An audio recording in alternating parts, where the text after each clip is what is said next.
Sin más preámbulo, vamos entonces a presentar al distinguidísimo expositor del día de hoy, quien es el profesor doctor Dustin Muñoz, quien es licenciado en filosofía, tiene maestría en metodología de la investigación científica y epistemología, es doctor en filosofía, la maestría por la UAS, el doctorado por la Universidad del País Vasco, pero al mismo tiempo ha sido un estudioso, graduado de Bellas Artes, tiene una vida prolífica, tanto en la pintura como en la vida académica, pero hoy lo hemos traído para que nos muestre una de sus tantas facetas a la que él se ha dedicado, que es al estudio de la lógica simbólica y a la lógica formal. El profesor Dustin Muñoz nos va hoy a deleitar con el tema de la lógica como rama de la filosofía y como subtema del pensamiento a la verdad. Adelante, profesor Dustin Muñoz. Buenas tardes para todos, autoridades, profesores, estudiantes, público en sentido general. Mi agradecimiento a William por la invitación para compartir con ustedes en el marco de esta segunda semana virtual de filosofía, que se va a celebrar hasta el día 18 del mes en curso. Vamos a iniciar estableciendo el tipo de vínculo que tiene la lógica con la filosofía, que más que una relación de una disciplina con una de sus ramas, devela además el instrumento latente que hace posible la justificación del quehacer filosófico. Todos sabemos que la filosofía es una actividad racional y ella no es posible sin los instrumentos de la lógica. Si se observa con detenimiento, el nacimiento y el desarrollo de la filosofía son inseparables de la lógica. No es posible pensar la filosofía sin conceptos, sin juicios y sin razonamientos. De manera que la estructura del discurso filosófico es fundamentalmente la demostración de un pensamiento lógico. Bueno, es precisamente la lógica la que hace posible el mantenimiento de una relación estrecha entre la filosofía y la ciencia. Se podría decir incluso que son los recursos de la lógica los cromosomas principales que permiten identificar a la filosofía como madre de toda la ciencia. Expresadas estas ideas, quiero dejar sentado que la presente reflexión está dirigida a personas que están iniciando su contacto con la filosofía de una manera consciente. Digo esto porque todos, como seres racionales, hemos estado ya en contacto con la filosofía, unos más que otros, en su sentido más noble, el de la etimología de la palabra.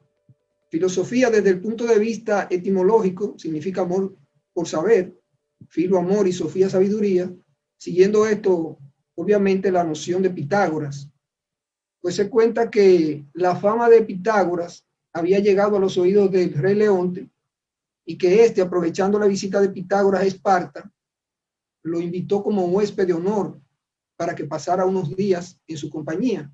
Pitágoras aceptó esta invitación y en el acto de bienvenida Leonte manifestó su alegría al tener en su palacio a un verdadero sabio.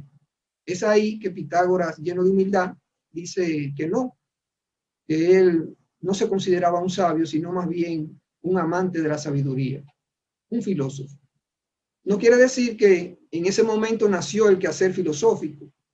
El quehacer filosófico ya existía el filosofar. En ese momento se le puso un nombre a dicha actividad. En ese sentido podemos decir que la condición racional se ejercita ante el asombro que genera lo desconocido, porque el sujeto experimenta ante todo aquello que le resulta extraño un interés por saber. Es en ese contexto que aparece la interrogante espontánea constantemente en todos los niños y las niñas en la primera infancia, que empieza con una pregunta inicial sencilla, por ejemplo, ¿qué estás haciendo?, dice un niño o una niña. Y terminada la respuesta del adulto, pues surge una siguiente pregunta, ¿y por qué? Y ante la nueva respuesta, pregunta nuevamente, ¿y por qué? ¿Y por qué? ¿Y por qué? Y así se va hasta el infinito, el niño preguntando. A propósito de esto, en estos días estaba yo con mi niña Miranda, de 3 años de edad, en una sala de espera de un centro médico. Y según pasaban los galenos, ella mostraba su capacidad para identificarlos. En un momento, yo le hice un comentario respecto a la indumentaria de protección especial que llevaba una de las doctoras. Y Miranda me preguntó, ¿y por qué? Le dije que la doctora debía protegerse y me pregunta que por qué. Y le digo que, bueno, para no enfermarse, le dije. ¿Y por qué? Bueno, porque hay muchos virus. ¿Y por qué? Ya esa pregunta, a ese nivel de nuestro diálogo, implicaba varias respuestas, pero opté por una y le dije, bueno, porque ella recibe muchos pacientes enfermos. Y me pregunté, ¿y por qué? Le digo, porque ella puede curarlos. ¿Y por qué? Bueno, porque ella se preparó para eso. ¿Y por qué? Y entonces me vi obligado a detener el diálogo, que parecía llegar al infinito. Y le dije, porque yo te quiero mucho. Y la niña, al escuchar mi respuesta, reaccionó de inmediato con gran asombro, diciéndome, ¿qué? ¿Por qué Miranda reacciona de esa manera? Porque esa última respuesta mía no le resultó lógica a Miranda. Otro día, a raíz de un golpe que recibí en la cabeza, me preguntó, papi, ¿qué tú tienes en la cabeza?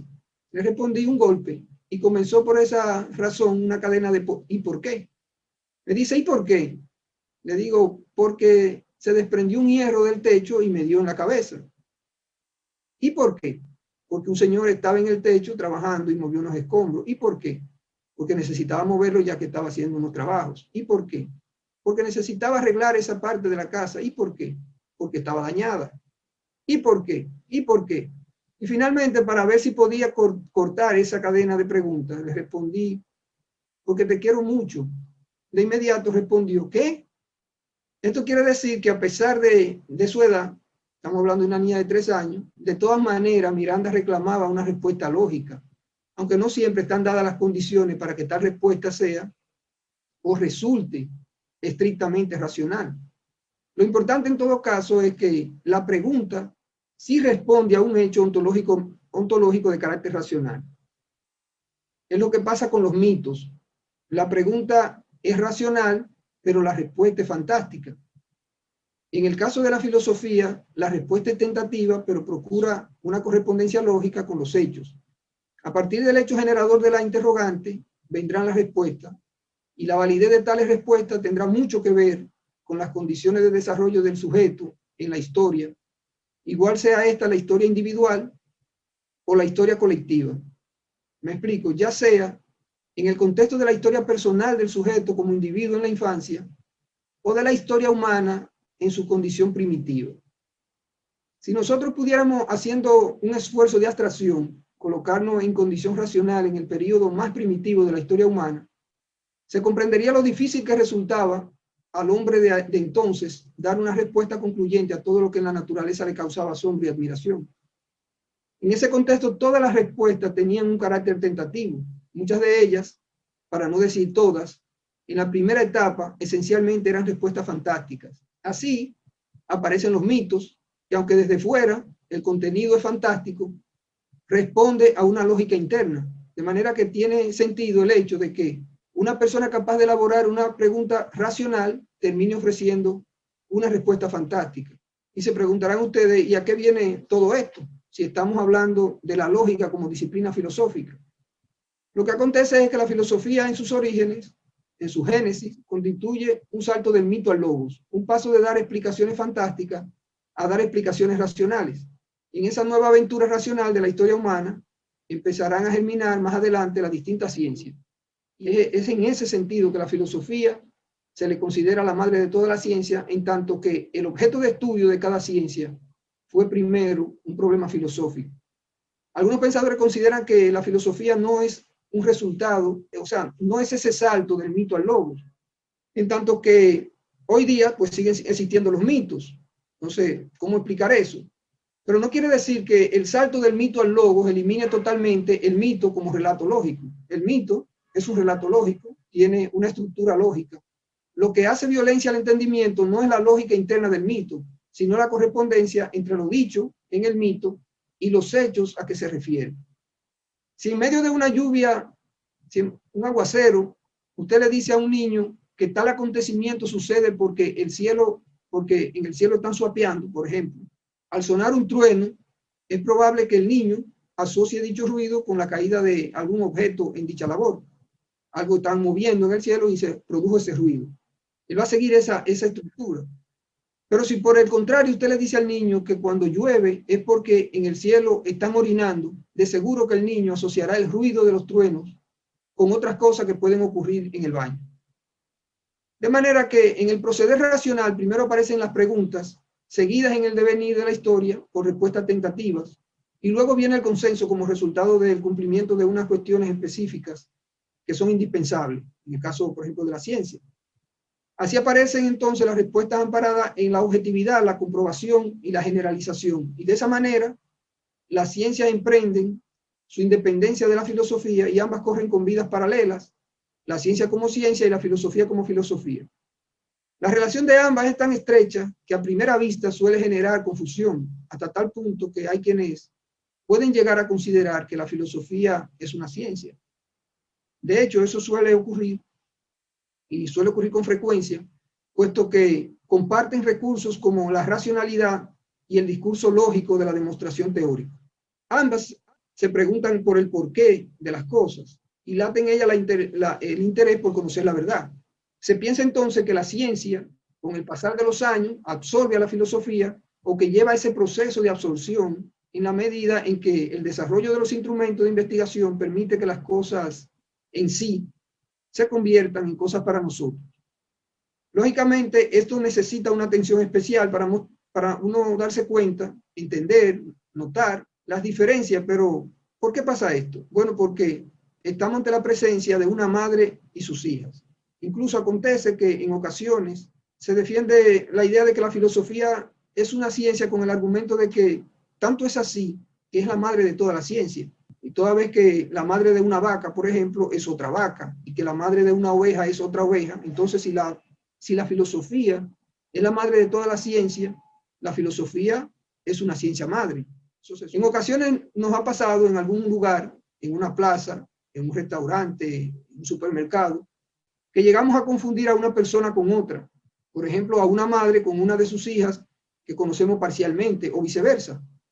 Y las razones de tal confusión responde a que el conocimiento que tenemos de ambas personas no es un conocimiento profundo. Eso pasa también cuando estamos por primera vez ante la presencia de unos gemelos univitelinos. No advertimos diferencia al instante y luego, a pesar de que ambos comparten la misma información genética, a través del cuidado de la observación llegamos a diferenciar plenamente a uno del otro. Pero quiero retomar de nuevo el argumento que considera la filosofía como una ciencia por el hecho de ser la madre de toda la ciencia, siguiendo la deducción lógica de que la madre de una vaca es otra vaca.